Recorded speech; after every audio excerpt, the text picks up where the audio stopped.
नमस्कार दोस्तों। शेयरबीम चैनल में आपका स्वागत है। दोस्तों, आज हम बात करेंगे पंजाब नेशनल बैंक के शेयर के बारे में। अभी आज की तारीख में ये कि 56 रुपये से ऊपर ट्रेड कर रहा है। लेकिन ये काफ़ी समय से आप देखो, करीब 2-3 साल से आप देखोगे तो ये करीब 40 से लेकर 60 रुपये के आसपास इसी रेंज में ये ट्रेड कर रहा है। इससे ऊपर निकल नहीं रहा है। जबकि इसके साथ के जो दूसरे शेयर थे जो सरकारी बैंकों के, वो काफ़ी आगे निकल चुके हैं। लेकिन इस शेयर में पता नहीं क्या हो रहा है कि ये इससे आगे बढ़ ही नहीं पा रहा, 60 रुपये, 60-62 के आसपास। तो पूरे इसका जानने के लिए मैं आपको एक कहानी सुनाता हूँ। इस कहानी से आपको कुछ क्लियर हो जाएगा। मैं ज़्यादा अपने वीडियो में आपको पता आंकड़ों पर नहीं जा आंकड़े नहीं दिखाता हूँ, मैं चार्ट दिखाता हूँ। मैं कहानी के थ्रू में समझाऊंगा कि क्या है और क्यों ये शेयर नहीं बढ़ रहा है, ये भी आपको समझ में आ जाएगा। तो एक छोटा शहर होता है, ये गांव के कह सकते हैं, जो 40-50 हज़ार की आबादी वाला। वहाँ पर ऐसे तो छोटे मोटे कई सेठ जी होते हैं, लेकिन एक सेठ जी का जिक्र मैं कर रहा हूँ कि ये जो सेठ जी थे, ये बहुत पूरे नगर में एक प्रतिष्ठित परिवार के रूप में जाना जाता था। इनके 4-5 लड़के थे, बेटियां भी थी। बड़ा बड़ा परिवार थे, भाई चाचा वगैरह वो भी साथ में रहते थे। मतलब कि एक मिसाल दी जाती है गांव में, मिसाल दी कि कितना संस्कारी परिवार है, इसके बच्चे कितने संस्कारी है, इनकी बहुएं कितनी सुखी है, इनके घर में मतलब सब कुछ अच्छा ही अच्छा। लोग जब भी किसी के घर में कुछ होता था, हमेशा इस उदाहरण के रूप में मतलब इस परिवार की से तुलना की जाती थी कि वो कि सेठ जी परिवार देखो कितना, इतना धन होते हुए भी कोई घमंड नहीं है, कितने अच्छे बच्चे, कितने बोलने में कितने प्रेम झलकता उनका, कितना सलीके से बोलते हैं। और व्यवहार तो बिल्कुल गाय के समान, सभी का व्यवहार बिल्कुल गाय के समान। तो ऐसे सेठ जी के बारे में कोई बुरा तो कभी कहना तो दूर की बात, सोच भी नहीं सकता था कि सेठ जी के मतलब कोई बुरा होगा। और सेठ जी थे भी ऐसे ही, इसमें कोई झूठ भी नहीं था कि सेठ जी का परिवार बात था भी ऐसे। वो किसी की भी मदद करने में हमेशा आगे रहते थे। कभी भी कोई पहुंच जाए दीन दुखी, उनके घर तो मदद जरूर करते थे वो। ऐसा नहीं कि किसी को भगा दिया। और लोगों की पूरे मतलब नगर में जिसको भी ज़रूरत पड़ती, चाहे वो धार्मिक कार्यक्रम हो, चाहे किसी भी समाज के घर में कार्यक्रम हो, सेठ जी की अपनी उपस्थिति ज़रूर होती थी। सेठ जी अगर नहीं जाते तो किसी और को अपने घर से भेजते कि वहाँ जाके अपनी उपस्थिति दर्ज करना है। इज्जतदार परिवार, कहते हैं ना, इज्जतदार परिवार था।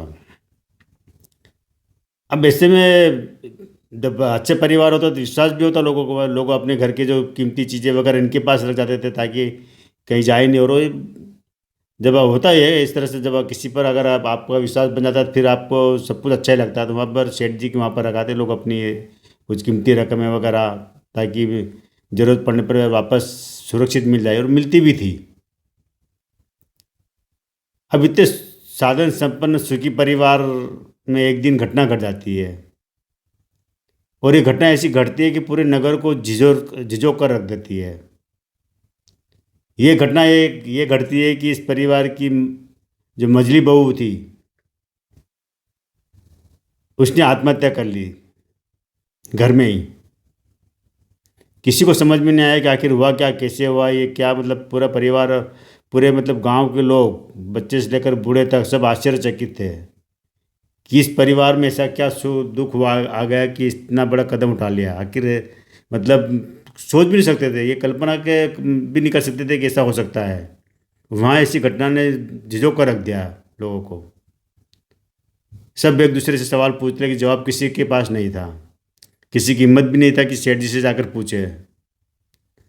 फिर मामला किसी तरह कोर्ट तक पहुंचता है। कोर्ट में पहुंचने बाद में मतलब थाने थाने पहुंचता, थाने से फिर कोर्ट वगैरह। बस मामला धीरे धीरे क्या होता है कि मामला तो दब जाता है, मामला बाहर नहीं आ पाता, क्योंकि बड़े परिवार की के में जो घटना है ना, बाहर नहीं आ पाती। अंदर की जो ये अंदर के अंदर कुछ चलता, बाहर कभी आ ही नहीं पाता।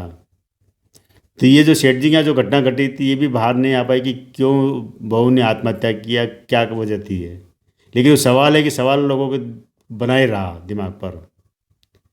इससे दूसरा एक नुकसान तो ये हुआ कि जो लोगों को सेठ जी पर भरोसा था, अंधविश्वास था, जो लोगों को मन में इज्जत थी, वो इज्जत खत्म हो गई थी।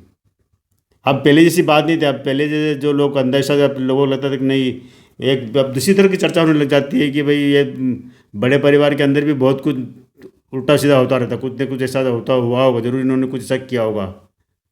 तो जब नेगेटिव माहौल बन जाता है, नेगेटिव माहौल इतना नेगेटिव माहौल बन जाता है कि लोग जो इज्जत देते थे वो सारी इज्जत सेठ जी की खत्म हो चुकी थी। न कोई उनको पूछता था, न ही कोई उनकी मिसाल देता था। तो ऐसे ये हालत हुई थी सरकारी बैंकों की। और उसमें एक ये पंजाब नेशनल बैंक भी था कि एक समय ऐसा था कि जब देश में सरकारी बैंकों का जाल बिछा था और तब प्राइवेट बैंक यहाँ पर संघर्ष कर रहे थे अपने आप को स्थापित करने के लिए। लेकिन लोगों का विश्वास था सरकारी बैंकों पर था, और प्राइवेट बैंक को काफ़ी संघर्ष करना पड़ता था उनके बीच में स्थापित होने के लिए। लोगों का अंधविश्वास था कि आप जो सरकारी बैंकों में हमारे पैसा है तो सुरक्षित है, हमारा धन रखा तो सुरक्षित है, हमारा माल रखा है तो सुरक्षित है। मतलब कोई किंतु परंतु वाली बात ही नहीं थे।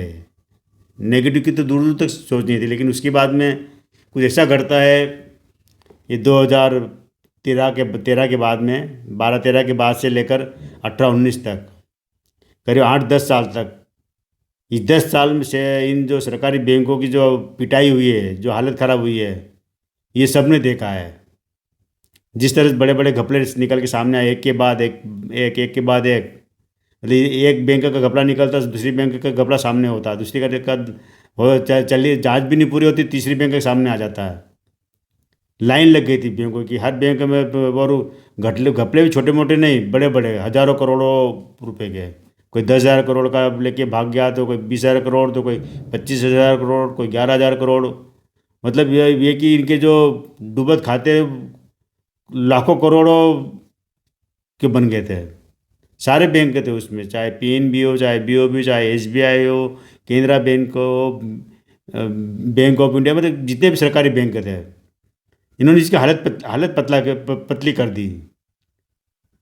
और उसके बाद जो इन बैंकों में जो शेयरधारक थे, जिनका अंधविश्वास था कि सरकारी बैंकों में अगर हमने शेयर ले रखे तो हम सुरक्षित थे, वो बुरी तरह फंस गए, निकल ही नहीं पा रहे थे। क्योंकि इनके शेयर जो गिरे, इतने धड़ाम से गिरे, सबकी सारी बैंकों के शेयर गिर गए नीचे।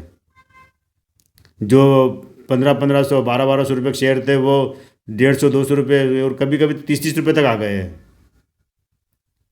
सारा जो। और इस दौरान जो ये नेगेटिव खबरें आने लगी, तो जो प्राइवेट बैंक के थे वो चल निकले।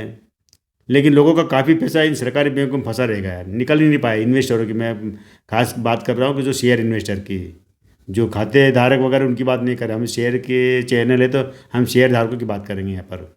तो शेयर धारकों का काफ़ी पैसा इसके अंदर फंस गया, डूब भी गया किसी में। तो कई बैंक ऐसी है कि बाद में उनको सरकार को उनको मर्जर करना पड़ा, बंद करना पड़ा, एक बैंक से दूसरे बैंक में डालना पड़ा।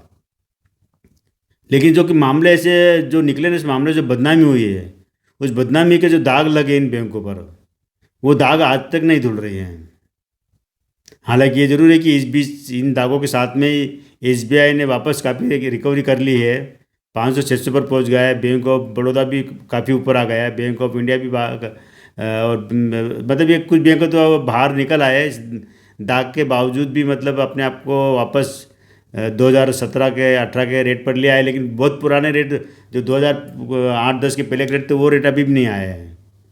लेकिन फिर भी ये लोग निकले। लेकिन इसी बीच में ये जो पंजाब नेशनल बैंक है, ये बैंक अभी भी कहने को तो देश का सबसे बड़ा दूसरा दूसरा सबसे बड़ा बैंक है एसबीआई के बाद में, पंजाब नेशनल बैंक है। इसका जो मार्केट कैप भी अगर देखा जाए, पूरे जो ओवरऑल जो देखा जाए, तो करीब 21 लाख करोड़ का आसपास का है।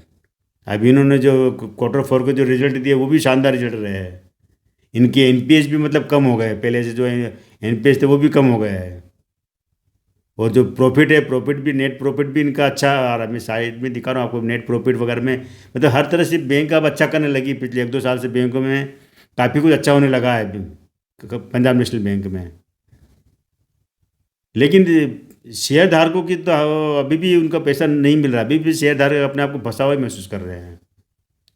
जो लोग उस समय, जब बीच में जब एक बार ये 250 रुपये पर आया था, तब निकल गए थे। ये जो 2018 की बात है, तब ये 250 रुपये पर आए, तब लोग निकल गए थे। लेकिन उस समय भी जिन लोगों ने खरीदे उस रेट में, वो अभी भी पछता रहा है, क्योंकि अभी भी शेयर उस लेवल से भी अभी करीब 5 गुना नीचे है। अभी ये 50, आज 56 रुपये पर आया है। मतलब ये जब शेयर गिरते हैं ना सरकारी बैंकों, गिरने में तो वो टाइम 1 मिनट नहीं लगाते हैं, धड़ाम से गिर जाते हैं।